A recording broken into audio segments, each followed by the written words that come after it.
Hello everyone, students. और next topic is in non contact force में next topic हमारा electric force and electrostatic force. ठीक है, electric force बेटा किसके कारण होता है? इलेक्ट्रिक करंट के कारण होता है। किसके कारण होता है?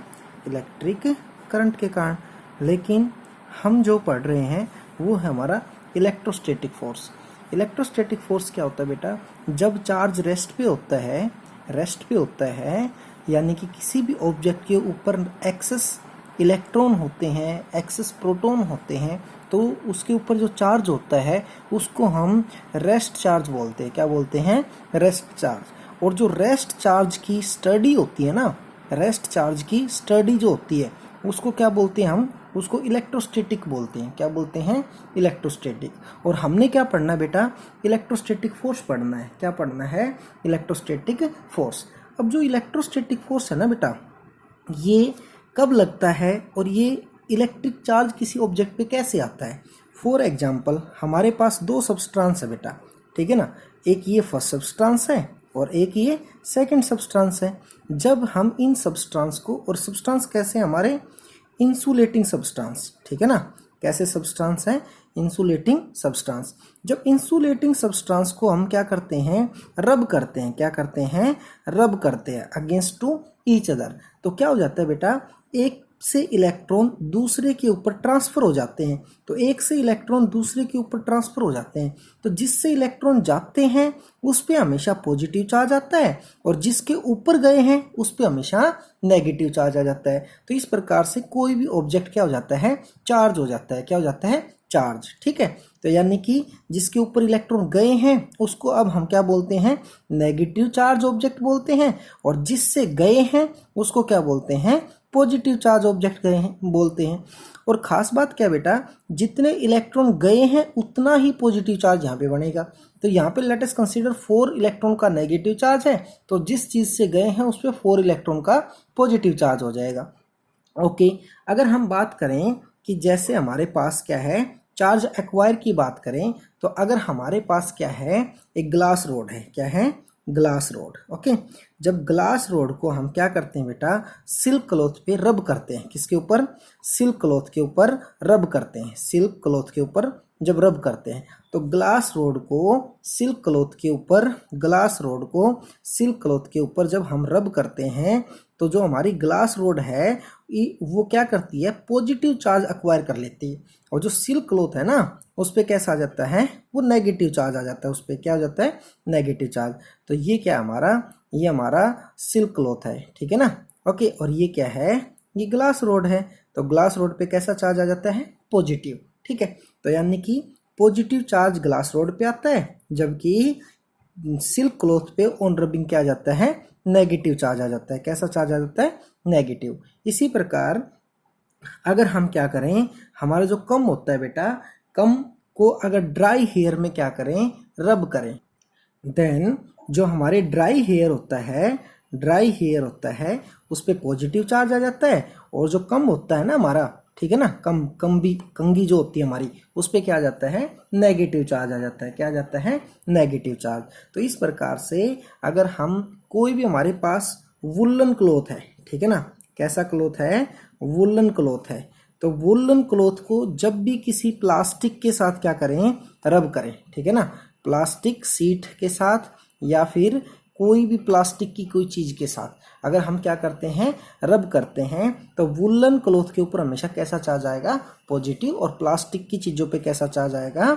नेगेटिव आएगा। जैसे रबड़ है, प्लास्टिक है, एम्बोइट है, ठीक है, उन सभी पे कैसा चार्ज आता है बेटा? नेगेटिव चार्ज आता है।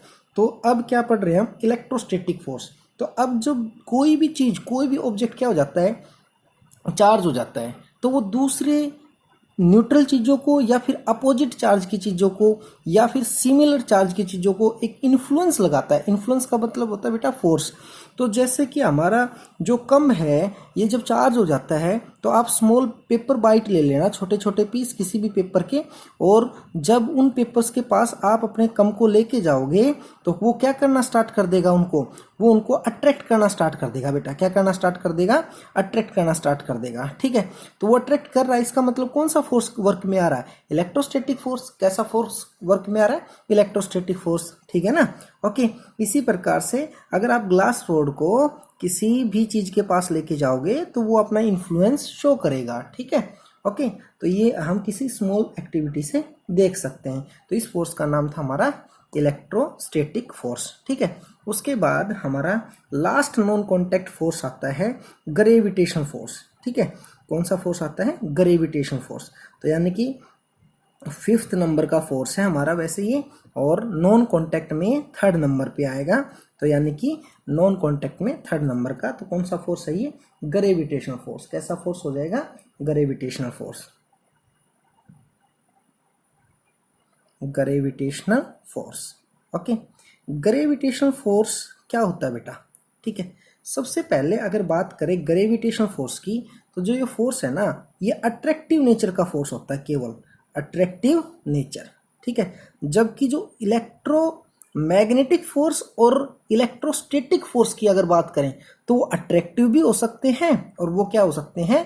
रिपल्सिव भी हो सकते हैं। जैसे कि प्रीवियस वीडियो में बता चुके हम कि लाइक चार्ज हो, लाइक मैग्नेटिक पोल हो, हमेशा एक दूसरे को रिपेल करेंगे, अनलाइक हमेशा क्या करेंगे? अट्रैक्ट करेंगे। इसी प्रकार से ग्रेविटेशन फोर्स जो होता है वो केवल और केवल अट्रैक्शन का होता है, अट्रैक्टिव नेचर का होता है, ठीक है। ग्रेविटेशन फोर्स के बारे में सबसे पहले बताने वाला साइंटिस्ट कौन था बेटा? न्यूटन, ठीक है। ओके, न्यूटन ने क्या बताया था? ग्रेविटेशन फोर्स के बारे में बताया था। जो इंग्लिश फिजिस्ट है हमारे, ठीक है, उन्होंने क्या कहा था कि कोई भी बॉडी, कोई भी दो बॉडी इस यूनिवर्स में जिनका अपना खुद का मास होता है, ठीक है, वो हमेशा एक दूसरे को क्या करेंगे बेटा? अट्रैक्ट करेंगे। क्या करेंगी? अट्रैक्ट करेंगे। और जिस फोर्स से अट्रैक्ट करेंगी उस फोर्स के लिए उन्होंने अपना एक फार्मूला भी दिया था। ये आप आगे की क्लासेस में अच्छे से समझोगे और पढ़ोगे। अभी इस पे ज़्यादा मतलब ध्यान देने की आवश्यकता नहीं है, ठीक है। इतना फोर्स लगेगा। अभी हम सिर्फ देखेंगे कि ग्रेविटेशन फोर्स होता क्या है, ठीक है। ग्रेविटेशन फोर्स वही फोर्स है बेटा जिससे क्या होता है कि सन अर्थ को, सभी प्लैनेट्स को अपने चारों तरफ क्या कर रहा है? रिवॉल्व करवा रहा है। जिस फोर्स से हमारा जो अर्थ है, ठीक है, हमारा ये मरकरी, वीनस और ये हमारी अर्थ हो जाएगी, ठीक है ना। ये क्या हो जाएगी? अर्थ।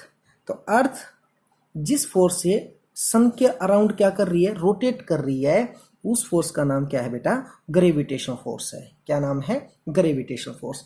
और अब इस फोर्स की बात करें कि इंडिविजुअल हर प्लेनेट का, ठीक है ना, प्लेनेट का भी ये क्या होता है? फोर्स होता है, जिसके कारण हर प्लेनेट की अपनी एक ग्रेविटी होती है। क्या होती है? ग्रेविटी, ठीक है। ओके, हर प्लेनेट की अपनी जो पावर होती है उसको क्या बोलते हैं? ग्रेविटी बोलते हैं। जैसा कि ये हमारी अर्थ है, और अर्थ के ऊपर कोई भी ऑब्जेक्ट आप हवा में थ्रो कर दोगे तो वो वापिस लौट के कहाँ जाएगा? अर्थ के सरफेस पे ही आएगा। किसके कारण? तो यानी कि ग्रेविटी के कारण। किसके कारण? ग्रेविटी के कारण। हर प्लेनेट की अपनी अलग अलग ग्रेविटी होती है बेटा।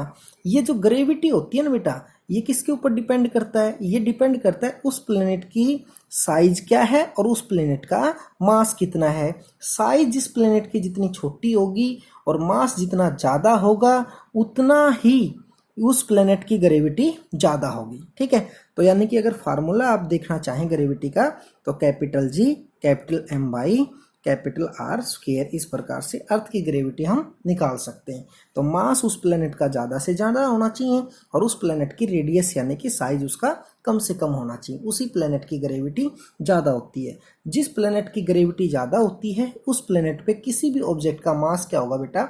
सेम, लेकिन वेट क्या हो जाएगा? वेट क्या हो जाएगा? डिफरेंट डिफरेंट हो जाएगा। यानी कि वेट जो क्वांटिटी है ना, ये ग्रेविटी पे डिपेंड करती है। तो जिस प्लेनेट पे ग्रेविटी ज़्यादा है, किसी एक ही पर्सन का सेम मास का उसी मास को अगर दूसरे प्लेनेट पे लेके जाएंगे तो उस पर वेट ज़्यादा हो जाएगा, जिस पे ग्रेविटी ज़्यादा होती है, ठीक है। तो इस प्रकार से हमने फोर्स के बारे में पढ़ा कि फोर्स कितने टाइप हैं, कौन सा फोर्स कहाँ कैसे यूज होता है, कौन से फोर्स के किस प्रकार के इन्फ्लुएंस होते हैं, अट्रैक्टिव रिपल्सिव, किस केस में अट्रैक्शन होता है, किस केस में रिपल्शन होता है। ग्रेविटेशन फोर्स के बारे में हमें न्यूटन ने बताया था, ग्रेविटेशन फोर्स अट्रैक्टिव नेचर का होता है। हमने कांटेक्ट फोर्स के बारे में भी पढ़ा, muscular force, friction force contact force हैं, जबकि magnetic force, electric force, electrostatic force and gravitation force non contact वाले फोर्स हैं। इनमें जो कांटेक्ट नहीं होता लेकिन ये फोर्स फिर भी लगते हैं। ये जो फोर्स होता है ग्रेविटेशनल फोर्स बेटा, ये वीकेस्ट फोर्स ऑफ नेचर है, ठीक है ना, कि सन से अर्थ की जो डिस्टेंस है अवरेजन वो 15 करोड़ है, 15 करोड़ किलोमीटर, ठीक है। फिर भी देख लो कि अर्थ सन के चारों तरफ क्या कर रही है, रिवॉल्व कर रही है। It means it is the, वैसे तो वीकेस्ट फोर्स ऑफ नेचर है लेकिन फिर भी इतना स्ट्रॉन्ग वर्क कर रहा है। इसका मतलब ये हुआ कि मास सन का साइज बहुत बड़ा है और अर्थ का साइज भी बहुत बड़ा है, इसीलिए बहुत ज़्यादा फोर्स लग रही है, ठीक है। तो हमने बेटा फोर्सेस का हमारा कंप्लीट हो गया। नेक्स्ट वीडियो में हम स्टार्ट करेंगे प्रेशर से, और फिर प्रेशर कंप्लीट करने के बाद हम सारे के सारे क्वेश्चन आंसर करेंगे, और वही आपने क्या करना है एफसी में फिर कंप्लीट अच्छे प्रकार से करना है। तब तक आप अपना ये वर्क किसमें करेंगे, आरसी में ही करेंगे, ठीक है, ओके। तो यानी कि एफसी में सिर्फ हम क्वेश्चन आंसर करेंगे बेटा, क्या करेंगे, question answer, okay. Thank you, अच्छे से इसको रीड करना बुक से अपने, और फिर इससे रिलेटेड क्वेश्चंस को करने की कोशिश करना। Thank you.